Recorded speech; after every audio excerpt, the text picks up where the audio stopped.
So yeah, I've been using BetaStick for quite a few years now, and when I first started using them, they were a pretty rare piece of kit to find in any sport climbing rucksack.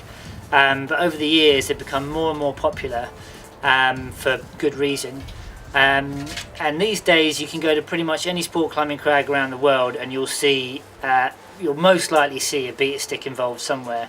In fact, there's been several times when I've forgotten mine, and you turn up at the crag. It takes about 10 seconds. If you need to go and find one, someone else has got one. So they're a pretty standard piece of kit these days. And that's because they've been a major success story. They really do work. However, over the years there have been several things that, everything needs modernising.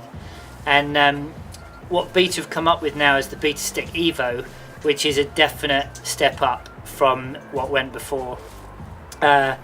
The two main areas that they've improved on really is obviously the pole and the head. The pole, in my opinion, is much better due to the fact that it's got this groove on one side and on the other, which gives it much more stability when it's extended.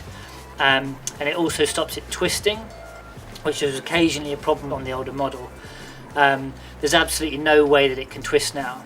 The third thing that they've changed on the pole, which again is a big improvement in my opinion, is the locking mechanism. These external clips, which are far quicker and easier to handle, rather than having to with the old twist locking mechanism.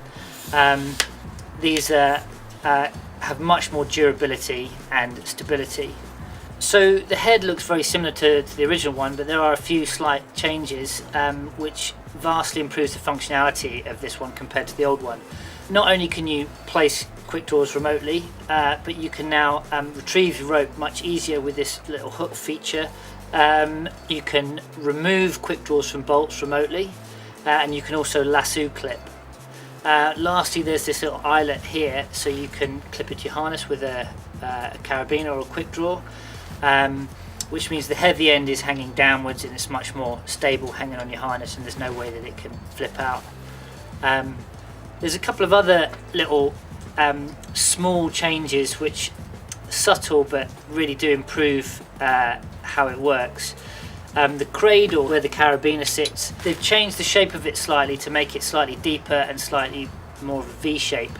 More modern carabiners have a slightly slimmer profile than the older ones, which means when you place a carabiner like this one in like this, it's much more stable in that position, which means when you're fiddling trying to get the biner into the bolt and sometimes you don't hit it right first time, it's much less likely to come out. This is much more stable position now.